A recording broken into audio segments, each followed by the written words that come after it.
Começa agora o podcast Agro e Prosa com o jornalista Divino Ronaldo. Esse podcast tem por objetivo falar do agronegócio de um jeito descontraído, fácil e descomplicado. Com vocês, Divino Ronaldo e o Agro e Prosa. Os meus entrevistados de hoje são Paulo Afonso Rodrigues Filho, engenheiro agrônomo, e João Marques Arantes da Silva, que é produtor rural. E o tema da nossa entrevista será como fazer o manejo correto do pulgão amarelo do sorgo.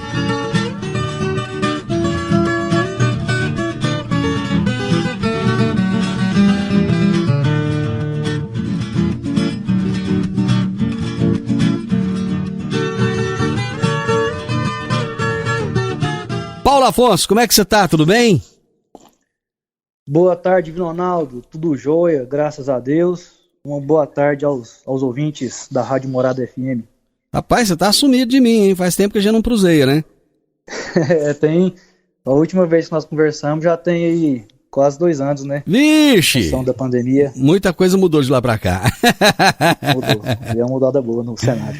Bom, eu vou falar com o João Marques Arantes da Silva, produtor rural. Como é que você tá, João? Boa tarde, primeiramente. Boa tarde aos ouvintes da Morada do Sol. Divino, tudo bem, graças a Deus, tá tudo jóia. Como é que estão as lavouras aí? Rapaz, as lavouras, elas já foram colhidas, né? Mas foi tudo jóia, foi tudo bem, graças a Deus. Então tá bom, nós vamos bater um papo já a respeito disso.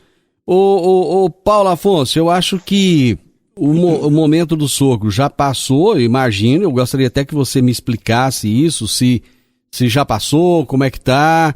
Esse ano, um ano totalmente atípico, o pessoal perdeu a janela de plantio da soja, depois perdeu a janela de plantio do milho, parou de chover mais cedo, depois veio geada. Fala um pouco pra gente desse cenário criado esse ano aí. Isso mesmo, Divino Ronaldo, igual você comentou, esse ano de safrinha, tanto para o milho quanto para o sorgo, foi um ano mais difícil, né? Foi uma safrinha que a gente iniciou já atrasada em função do plantio da soja, que atrasou ali para final de outubro, e em consequência disso a colheita também foi sendo atrasada em função de chuvas, né? A gente teve ali uma sequência de chuvas durante a colheita da soja que atrasou o plantio do milho, e na sequência também foi empurrando a janela do plantio do sorgo para frente. Então nós tivemos aí uma safrinha já plantada mais tarde, né? Mais ou menos nesse sentido. E você comentou a respeito de geada também, né? Uhum. Foi uma safrinha que exigiu muito das plantas, né?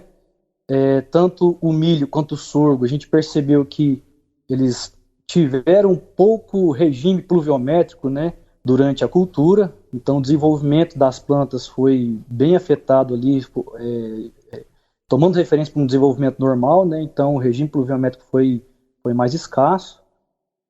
E ao final do ciclo das culturas, né, pegando as lavouras que estavam plantadas mais tarde, elas sofreram com geada, que ocorreram ali em junho, né, e em julho uma segunda geada que prejudicou bem algumas plantas, queimou muito algumas folhas que estavam verdes ainda, e no final poderia estar enchendo mais o grão, tanto do sorgo quanto do milho, né, e isso aí ocasionou perda, né, perda de peso, mais ou menos nesse sentido.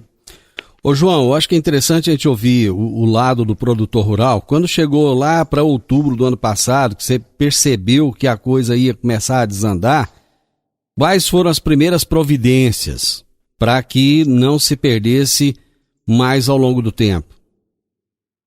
A providência que a gente teve, vendo que o plantio da soja estava ficando um pouco tarde, foi de não adquirir sementes de milho para a área total, entendeu?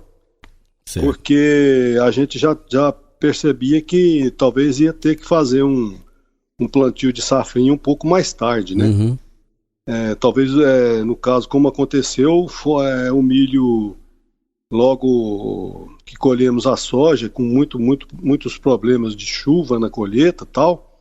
Então aí começamos tarde o plantio do milho, né? E logo a janela se fechou. E aí entramos com a metade da área, entramos com sorgo, né? Uhum. Então, assim, o plantio da soja é que determina o que a gente vai plantar na safrinha. Isso, né? Isso. Você plantou que tamanho de área com soja? Olha, eu e meu irmão, nós somos 2 produtores, temos uma sociedade. Certo. Né? Eu falo em alqueires, né? O Paulo pode até me corrigir aí. Eu falo em alqueires. A gente planta aí uns 100 alqueires. Plantou 100 alqueires esse ano. Certo. Dá 500 hectares, né, Paulo? Isso, vai dar aproximadamente 500 hectares, né? E na execução, no operacional nosso lá, nós plantamos aproximadamente 260 hectares de milho safrinha. Ah, tá. E em torno de 220, quase 230 hectares de sorgo na safrinha. Mas isso foi o que nós plantamos. Ô João, você conseguiu plantar o milho ainda dentro da janela ou não? Não, teve que plantar um pouco fora, né? Tivemos problemas na colheita, né? A colheita atrasou um pouco por questão da chuva, né? Choveu demais no período de colheita, né?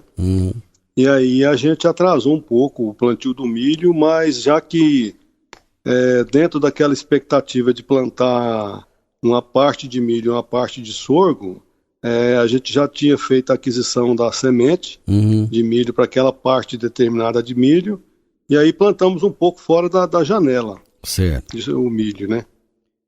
Mas não foi muito não, aí foi só pouco. Com essa decisão de que iria plantar só uma parte do milho, não plantaria o restante, plantaria o sorgo, eu imagino que, assim, porque o produtor tem que tomar decisões antecipadas. Aí chega um momento que eu acho que não dá para antecipar tanto. Você acabou perdendo com isso, o seu custo, ele acabou sendo elevado?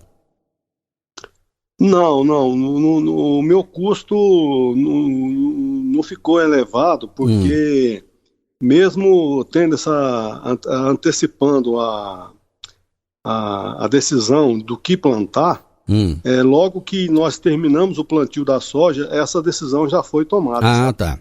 Vocês não perderam tempo, então? Sem perder tempo, mas aí a gente já tinha um plano já para traçar, no caso do plantio da safrinha, né? Então deu para fazer um curso legal. Certo. Ô Paulo, qual que é a diferença do sorgo para o milho? O sorgo ele é mais resistente do que o milho. Por que ele pode ser plantado, mesmo fora da janela, sem ter tanto prejuízo, sem ter tanta perca quanto o milho? Então, Divino Ronaldo, a diferença, uma das diferenças básicas do sorgo e do milho é bem isso, a rusticidade que a cultura oferece, né? Perante a estresses hídricos, perante aí a adubação. Normalmente a cultura do sorgo ela exige uma adubação menor do que a do milho, então ela é posicionada na sequência, né? Na segunda época de plantio, eu digo segunda safra, né? A gente inicia com o milho, investe-se mais no milho, tem um investimento com adubação, com cobertura, né, nitrogenada, com adubos para fazer o milho se desenvolver bem. E já no sorgo a gente já começa a janela de plantio dele ao final da janela do milho. O ideal seria ali a gente iniciar o sorgo ali por volta do dia 25 de fevereiro até dia 8, 10 de março está finalizando, né? Certo. E nesse momento é um momento que a planta lá na frente, pensando no sorgo que seria plantado em março, né, 10 de março, lá na frente, quando ela necessitar de chuva, para encher os grãos, para fazer toda aquela, expressar todo o potencial produtivo, ele vai expressar essa rusticidade, né? Ele vai expressar essa rusticidade natural que ele tem. Eu vou fazer um intervalo e a gente já volta para falar exatamente desse problema do pulgão amarelo. Já nós estamos de volta.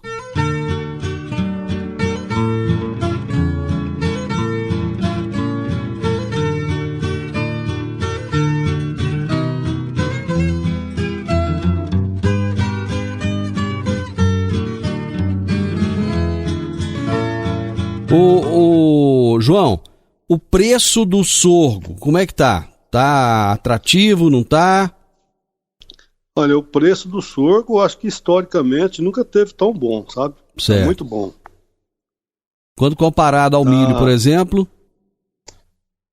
O milho, geralmente o preço do milho e o preço do sorgo, eles são meio que atrelados, sabe? Certo. Ele costuma ser um pouco mais barato do que o milho, mas é compensatório, compensatório. Pelo custo que você tem no sorgo, o custo um pouco mais baixo, né? Uhum. Então, assim, é vantajoso. Um pelo outro acaba compensando. Acaba compensando. Uhum. O Paulo, o estado de Goiás é o maior produtor de sorgo do Brasil. Por que a opção pelo sorgo e não tantas outras espécies, tantas outras culturas que tem por aí? Bom, o sorgo é uma opção viável para nós aqui para Goiás. Ele é tão bem plantado em Goiás, né, sendo Goiás o estado maior produtor, em função da facilidade de equipamentos, né? Os mesmos equipamentos que a gente vai usar na soja, a plantadora e a colhedora, a gente vai utilizar no sorgo. Isso daí facilita, né, o produtor a fazer o manejo operacional. E outro ponto importante, né, que deve se levar em consideração são as regiões que são de altitude mais baixa, né? Exemplo, Acreúna, Paraúna, Turvelândia, Santa Helena, Indiara, são regiões que são mais culturais de plantar sorgo, porque elas são regiões mais baixas. Planta-se uma soja no momento mais tarde, né? Então a safrinha do milho vai ficar mais apertada o plantio. Então, como se colhe mais tarde a soja, o mais viável a ser plantado é o sorgo, né? Em função desses quesitos aí de ter umas máquinas, né, mais desenhadas para a soja, que também trabalham no sorgo, e em função do momento do plantio que já ficou fora para plantar o milho, né? Basicamente, esses são as chaves que torna o sorgo assim, uma cultura mais favorável para ser plantada para nós aqui. Até pouco tempo atrás, quando se falava em pulgão amarelo, pensava-se em cana-de-açúcar. O que aconteceu? O pulgão amarelo migrou da cana-de-açúcar para o sorgo? Foi exatamente isso que aconteceu, né? Esse pulgão, ele foi relatado aqui para nós na safra 18/19, né? E foi onde que começou a aparecer em Minas. E na safra 19/20, que foi a safra do ano passado, aqui na nossa região já teve mais infestação dele, né? O pulgão da cana-de-açúcar, né, o nome científico dele é Melanaphis saccari, e mais conhecido pelos produtores por pulgão amarelo, né? Porque até então, o que a gente tinha de conhecimento na cultura do sorgo era do pulgão verde do sorgo e do pulgão do milho, que ele tem uma cor ali meio acinzentado, né? Então, é um pulgão, uma praga que migrou da cana. Na nossa região tem muita cana, então nas duas últimas safras, né, foi uma infestação repentina que pegou a gente de surpresa e causou graves, sérios prejuízos, né? Prejuízo aí de quase 100% de algumas lavouras, de não colher nada. Mas o que você acha que levou a essa migração desse pulgão da cana-de-açúcar para o sorgo? Então, assim, a natureza, como se diz, ela é perfeita. Ela vai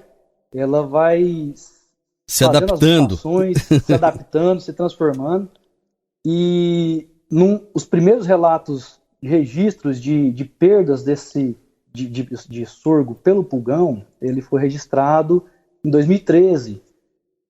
No México e nos Estados Unidos, onde teve sérios problemas, né, com perdas pelo pulgão amarelo, pulgão da cana no sorgo lá no México e nos Estados Unidos. E com isso, assim, para a migração de lá para cá foi rápido, né? Para você ver, 2013 para 2018 teve uma diferença de 5 anos. né? O pulgão já veio aí para a nossa região, e com a região com muita, como se diz assim, muito hospedeiro, né? Que é cana. Em Goiás tem muita cana, Santa Helena, Rio Verde tem muita cana. Então foi um ambiente propício para ele poder se desenvolver, né? Ô João, você chegou a ter problemas com esse pulgão amarelo? O ano passado, como o Paulo falou aí a respeito, a gente teve, esse pulgão chegou de surpresa, a gente não nem pensava que ia ter uma praga tão agressiva como foi, né? A praga foi a gente pensou que não ia ter problemas, né? Como teve, né? E aí, mas tivemos também o apoio da Comigo, né? Através do Paulo Afonso. E já entramos com as pulverizações e tal, e conseguimos reverter, sabe, o quadro. Uma área só que a gente teve um problema maior, mas nas outras já conseguimos combater bem também, e produzimos muito bem o sorgo do ano passado. Mas você chegou a ter perdas, assim, que fossem expressivas no ano passado ou não? Não, a perda que nós tivemos foi apenas assim razoável, uma perda razoável na primeira área, onde a gente não conhecia como, né, como fazer qual o produto usar, mas aí quando o Paulo Afonso entrou com a orientação, aí nós plantamos áreas picadas, sabe?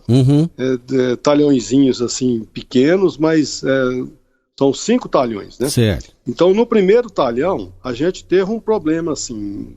Eu considero que tivemos um problema assim de uma perda de uns 20% no máximo. Isso localizado depois, em um talhão, né? Em um talhão. Aí nos certo. outros a gente já começou a fazer as aplicações, né, dos produtos com orientação do Paulo, e tivemos um resultado muito bom, apesar do pulgão. Apesar do pulgão amarelo, tivemos como revertemos a questão do pulgão, do ataque do pulgão. Certo.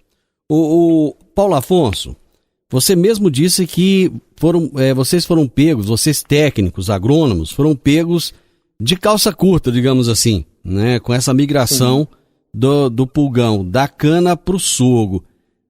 Como saber qual produto utilizar no momento em que já tinha produto específico para isso no mercado? Ou não? Teve que se entender o que estava acontecendo e, digamos assim, improvisar. Como é que foi? Então, Ronaldo, o sorgo ele é uma cultura que tem pouco investimento das empresas multinacionais. Assim, tem pouco investimento em pesquisa, desenvolvimento para a cultura, né? Então, os produtos para controle, manejo de pragas, de doenças no sorgo são bem restritos, né? A quantidade de produtos que se tem para se usar na cultura do sorgo é mais restrito. Então, basicamente isso. A gente teve que fazer um apanhado de alguns produtos que têm registro não específico para o pulgão amarelo, isso ainda não tem, mas tem registro para outros pulgões, né? Então, a gente fez uma síntese, né, de alguns produtos para a gente poder começar o manejo e o combate, né, para essa praga. E junto disso, o ano passado, assim que a gente começou a perceber o início da infestação do pulgão, o ITC, que é o Instituto de Ciência e Tecnologia da Comigo, na pessoa do entomologista Diego Tolentino, ele iniciou a condução dos trabalhos de pesquisa lá para selecionar os inseticidas, né, os ativos que trariam melhores eficiências, né?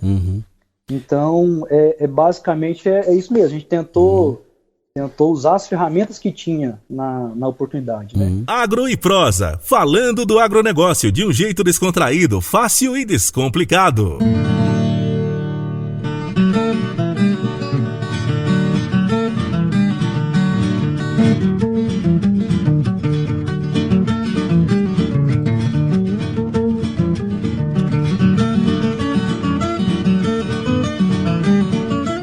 qual é o manejo que está sendo realizado atualmente, Paulo? Então, Divino Ronaldo, o manejo para o pulgão envolve assim, as práticas conservacionistas, que é o manejo integrado de pragas, no qual a gente vai fazer monitoramento. Então, a ferramenta mais importante é a gente monitorar, estar sempre presente na lavoura, verificando ali a parte baixeira do sorgo, né? O pulgão, ele inicia a infestação dele pelas folhas de baixo e na parte inferior da folha. Então, às vezes, a gente tem uma dificuldade no início de verificar, tem pulgão ou não tem? Não, tem que olhar por debaixo das folhas do bacheiro. Certo. Aí sim, você vai conseguir ter uma maior precisão na identificação da praga. Na sequência, né, desse monitoramento, assim que se percebe as primeiras colônias do pulgão, nós iniciamos as primeiras aplicações. Então, nós selecionamos 3 grupos químicos de produto. Eu vou citar aqui o ativo dos produtos, né? Que nós trabalhamos lá com o grupo químico dos organofosforados, né? Que nós trabalhamos com clorpirifose e o acefato. Outro grupo que nós rotacionamos os inseticidas, né? Para também reduzir o índice de resistência que pode ocorrer dentro de uma população de praga. Nós trocamos do organofosforado para os neonicotinoides, mais piretroides. E um último grupo que nós não chegamos a usar, não foi necessário, mas que tem uma eficiência comprovada pelo Diego no ITC, que são as sulfloxaminas. Então, no nosso manejo desse ano e do ano passado nas áreas do João, nós usamos os organofosforados e os neonicotinoides mais piretroides para fazer esse controle, né, como se diz, curativo e preventivo, né? Certo. O pulgão, ele tem uma característica que ele é muito agressivo para a cultura, para a planta, e a reprodução dele é muito rápida, né? Quando você fala que ele é muito agressivo, quais que são os principais danos que ele causa no sorgo? Ele tem um dano direto, que é de sucção de seiva, né? A planta vai lá, realiza a fotossíntese, produz açúcares para se desenvolver, e ele vai sugar esses açúcares, né? Vai sugar toda aquela seiva que a planta está produzindo. Nesse dano direto, ele vai fazer a sucção e a secreção dele, né? O que ele secreta, as fezes dele, ela é açucarada, e vai causar um dano indireto, que é grave também, que as folhas ficam meladas, né, uma mela, e essa mela muito açucarada causa fumagina. Fumagina é um fungo oportunista que torna que a planta ela para de captar luz, ela fica preta e não capta luz. Então, o dano direto por sucção o dano direto por sucção de seiva e o dano direto da fumagina, né, perdendo área foliar para captação de luz. Ô João, você disse que ano passado acabou que o Paulo te atendeu lá e vocês acabaram não perdendo muito. Esse ano, como é que foi? Vocês já estavam mais preparados? Já perdeu menos? Como é que foi o resultado desse ano? Então, esse ano o resultado foi bem melhor, porque a gente já, no caso, a gente que eu falo, a assistência do Paulo já estava mais sabendo de tudo antes, né, no caso, né? E aí nós não perdemos nada. Teve um controle bem eficiente e a perca foi quase zero, não deu nem para perceber. Mas a orientação do Paulo Afonso foi, no caso, muito, muito eficiente, no caso, para nós, né? E também o monitoramento, né? Certo. Que nós tivemos através do Paulo e através no caso do meu irmão, que é o meu sócio, né? Ficou muito atento àquilo ali e ele ficou bem atento aqui às questões da infestação do pulgão. E aí foi deu para fazer um controle bem eficaz. Vocês chegaram a ter ataque de alguma outra praga, como o pulgão verde, por exemplo? Sim, tivemos pulgão verde também, mas aí entra no pacote, né? O que mata um, mata o outro. Né? Então ficou tudo resolvido. Então tá, você já até me respondeu a pergunta que eu ia fazer. Pois não, Paulo, pode complementar aí. Complementando o que o João falou, né? Foi um trabalho em equipe que o irmão do João, o Éder, ele nos auxiliou ali no monitoramento. A gente foi em loco, né? Buscando ali fazer um monitoramento e acertar o time da aplicação. O time da aplicação, o início do controle das primeiras colônias que faz o controle no final se tornar mais eficiente, né? Então, a ajuda do produtor com o manejo e as escolhas dos produtos que a gente foi fazendo tornou o manejo e o controle desse pulgão mais eficiente. Bacana. Basicamente é isso que eu gostaria de complementar. Gente, meu tempo acabou, eu agradeço demais da conta. Paulo, muito obrigado, parabéns pelo trabalho que você, que é comigo, que o ITC comigo tem feito. Realmente um trabalho sensacional, tem ajudado muito os produtores rurais. E o programa aqui está à disposição, não fica longe de mim mais não, viu? Muito obrigado, Divino Ronaldo. É uma satisfação poder participar do seu programa. E agradeço também ao João pela confiança, né, que está tendo o trabalho que é comigo, vem nos orientando, trazendo.